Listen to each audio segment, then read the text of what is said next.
So let's start with question number first of exercise 7.2, which is अब यहाँ पे दिया हुआ है दो कोऑर्डिनेट, दो पॉइंट आपको दिए हुए हैं ए और बी, उनके कोऑर्डिनेट्स आपके पास हैं। कोई पॉइंट बी है यहाँ पर, क्योंकि इसको 2:3 लाइन में 2:3 में डिवाइड कर रहा है इस लाइन को। आपको क्या फाइंड आउट करना है? Find the coordinates of B. तो अगेन क्या हो जाएगा? यूज सेक्शन फॉर्मूला, या फिर हम इसको डिवीजन फॉर्मूला को डिवाइड ही कर रहा है। Use section formula. Section formula क्या है? विच इज किसके कोऑर्डिनेट, इस बी के कोऑर्डिनेट निकालने का काम आता है। फर्स्ट हो गया आपका m1x2 plus m2x1 upon m1 plus m2 comma m1y2 plus m2y1 upon m1 plus m2। Clear? ये सेक्शन फॉर्मूला है, इसका यूज करना है अब आपको। तो सबसे पहले m1 और ये देख लेते हैं हम। दिस इज, ये हो गया आपके पास m1, ये हो गया आपके पास m2। इस रेशियो में डिवाइड करना है, रेशियो इज m1 और m2। यहाँ पर हो गया दिस इज x1 y1, ये हो गया आपका x2 और y2। अब आपको x और y के कोऑर्डिनेट्स, x और y कोऑर्डिनेट्स आपको निकालने हैं p पॉइंट के। तो x निकलता है इस वाले फॉर्मूले से, y निकलेगा यहाँ से। तो हम देख लेते हैं। देखो यहाँ पर x निकालेंगे तो आपके पास आ जाएगा p। m1 कितना है? m1 इज 2 मल्टीप्लाई बाय, चाहे आप एक एक करके निकाल लो तो ये x कोऑर्डिनेट हो गया, y कोऑर्डिनेट हो गया, चाहे आप सेम निकाल लो। 2 मल्टीप्लाई बाय x2 कितना है? 4 प्लस m2 कितना है? 3 multiply by m2 multiply by x1 is minus of 1 upon m1 plus m2 is 3। Clear? Now m1 कितना है? 2। Clear? m1 y2 is minus of 3 plus m2 is 3, m2y1 is 7। Clear? Upon m1 plus m2। Clear? हमने सिर्फ क्या किया है, आपको section formula में लिखा कि जिस रेशियो में डिवाइड कर रहा है वो रेशियो m1 और m2 है, और यहाँ पर x1 x2 y1 y2 आपको पता है ये जो कोऑर्डिनेट्स होती है x1 y1 और x2 y2 होते हैं, तो इनकी वैल्यूज पुट करनी है। अब इसको सोल्व कर लेते हैं। सिंपल, ये हो गया 8 माइनस ऑफ 3 अपॉन 5 कॉमा ये हो गया माइनस 6 प्लस 3 7 21 अपॉन 5। तो बी के कोऑर्डिनेट्स क्या निकल जाएंगे? इसको माइनस करोगे तो 5 अपॉन 5 कॉमा यहाँ पे माइनस करके देखिए तो कितना आ रहा है। आई थिंक यहाँ पे देखो 18 19 20 21, तो यहाँ पे बच्चा होगा आपके पास 21 1 15 अपॉन 5। क्लियर? 21 माइनस 6 करोगे तो आपके पास 15 आ जाएगा। ठीक है? और इसको कैंसिल कर लेते हैं तो p के कोऑर्डिनेट्स आपके पास आ गए, ये हो गया 1 कॉमा 5 3 15। तो ये हो गए p के coordinates by the section formula. I hope ये क्वेश्चन आपको समझ में आ गया होगा। इस तरह से आपको सारे ही क्वेश्चन करने हैं। बहुत ही सिंपल सॉल्यूशन है यहाँ पर कि आपको सिर्फ p के कोऑर्डिनेट्स निकालने थे। Use section formula. Clear? Use section formula. Let's see question number 4 of exercise 7.2, which is, अब यहाँ पे क्या दिया हुआ है?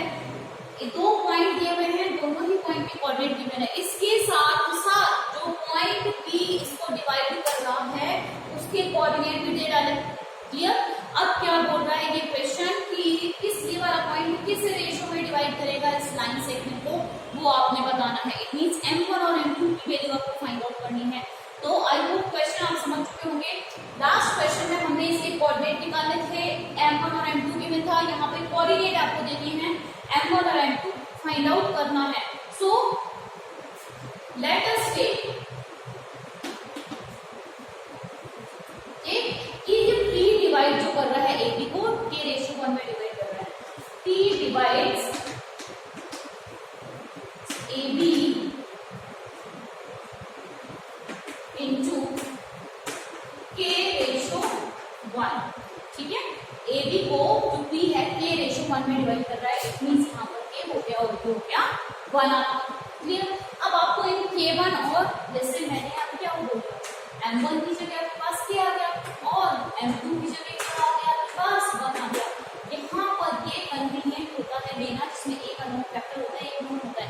तो हम इजीली निकाल सकते हैं। अब देखते हैं अगेन यूज सेक्शन फॉर्मूला लगाया आपने। सो पी, ठीक है, पी की देखो एक्स कोऑर्डिनेट आपको दिया हुआ है। सो माइनस ऑफ 1 एक्स की वैल्यू क्या हुई, एक्स का कोऑर्डिनेट हम किससे निकालते हैं, देखो एक्स का जो कोऑर्डिनेट होता है वो हम किससे निकाल रहे होते हैं, विच इज यहाँ पे आपने देखा minus X is equal to, को हम कैसे निकालते हैं, which is m1 x2 plus m2 x1 upon m1 plus m2, इसी से निकालते हैं। क्लियर। अब देखो यहाँ पे क्या करना होगा, m1 की जगह मैंने क्या ले लिया k, तो x is equal to k x2 m2 is 1 which is x1 1 multiply by this and m1 plus m2 is k plus 1 हो गया।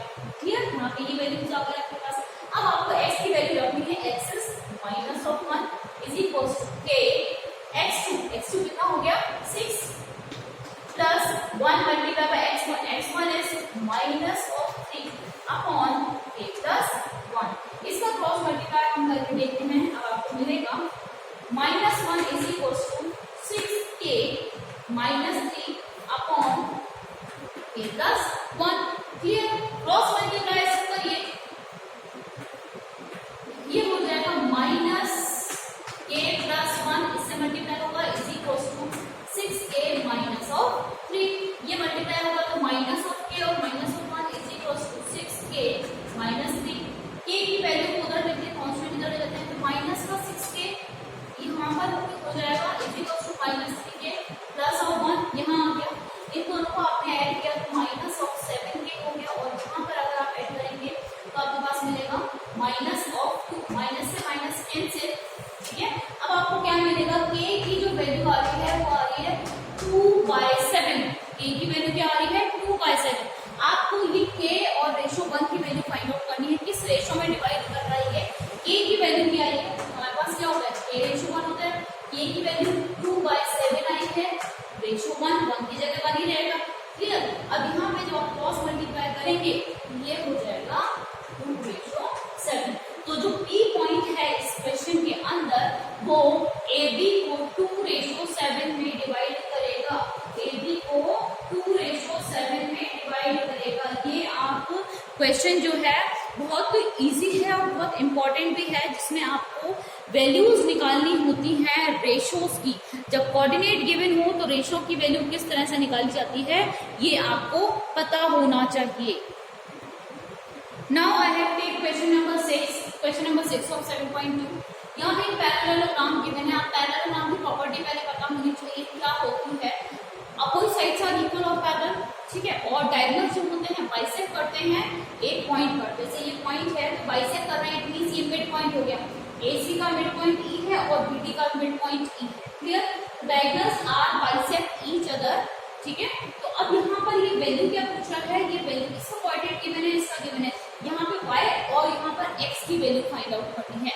सो we have to find out x and y of coordinate of point B and C। ठीक है। अब आप यहाँ पे क्या use करेंगे, मिड पॉइंट फॉर्मूला, जो मैंने आपको प्रीवियस वीडियो में बताया हुआ है। मिड पॉइंट फॉर्मूला किस तरह से यूज होगा, देखो AC ये है AC लाइन, AC का मिड पॉइंट है E, तो मैं अगर मिड पॉइंट की वैल्यू निकालूंगी C की, तो x1 plus x2 divide by 2, y1 plus y2 divide by 2। Clear. Similarly इस BD का मिड पॉइंट अगेन E है, क्योंकि यहाँ पे लिखा हुआ है, ध्यान रखें इस चीज का, पैरेललोग्राम में जो डायगोनल्स होते हैं बाइसेक्ट करते हैं, ये मिड पॉइंट है, तो ये BD का भी मिड पॉइंट है। तो अगर इसकी वैल्यू कंपेयर की जाए x1 plus x2 divide by 2, y1 plus y2 divide by, यही आपको करना है। इन दोनों को कंपेयर करके हम x और y की वैल्यूज निकालेंगे। सो यहाँ पर देखें हम, E is mid point of AC also।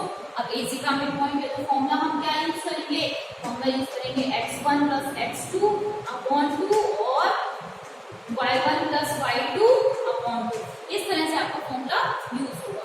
तो E is mid point of AC का जो मिड पॉइंट है, तो यहाँ पे देखो x1 प्लस x2, तो यहाँ पे मिड पॉइंट जो निकल रहा है which is x1 1 plus x2 ये हो गया upon 2, y1 is 2 plus y2 upon 2। ठीक है।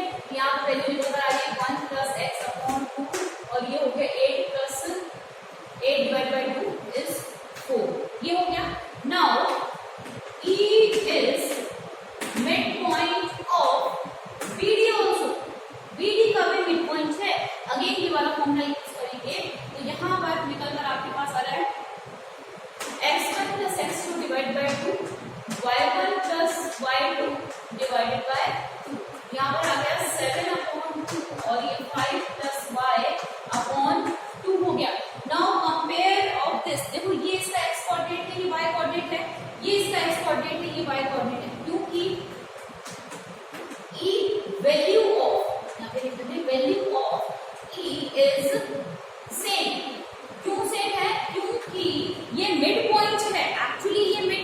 उसकी वैल्यू तो एक ही होनी है। इसका मिड पॉइंट ये है और इसका मिड पॉइंट ये है।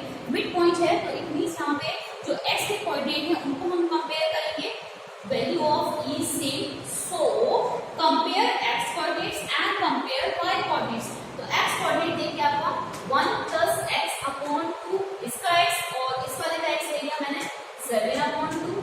Clear. Now compare y coordinates, y coordinate है आपके पास 4 इज इक्वल टू यहाँ पर y कोऑर्डिनेट है 5 plus y upon 2। Now cross multiplication है, 2 से 2 कैंसिल हो गया, तो x is equal to 7 minus 1, x की वैल्यू कितनी आ गई 6। x कोऑर्डिनेट जो यहाँ पर ये है वैल्यू, इसकी वैल्यू आपके पास 6 आ गई।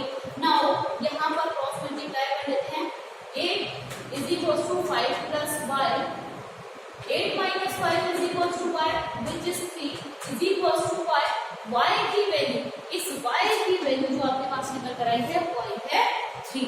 क्लियर। आई होप इतना क्लियर हो गया होगा।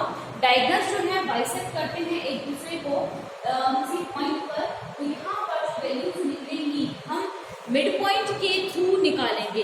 क्लियर।